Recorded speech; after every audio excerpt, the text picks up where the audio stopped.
Ukifanya kazi na community, there is something to understand, which is watu wote hawako sawa kielimu, unaona.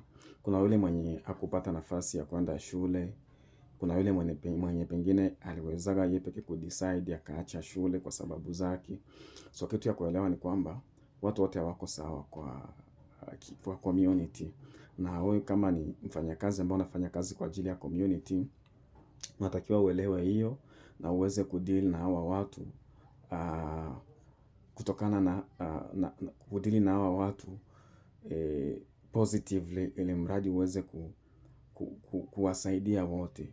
Kama huyu mwenye hana elimu, hana digital skills, unatakiwa ufanye vile utaweza juu uweze kumsaidia kuweza kuaccess hiyo digital platform wa kutumia any digital ama any electronic gadget.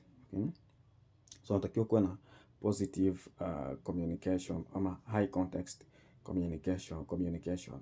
Usiseme eti mbona huyu anasumbua, mbona ni kama hakuenda shule ama ni mzee.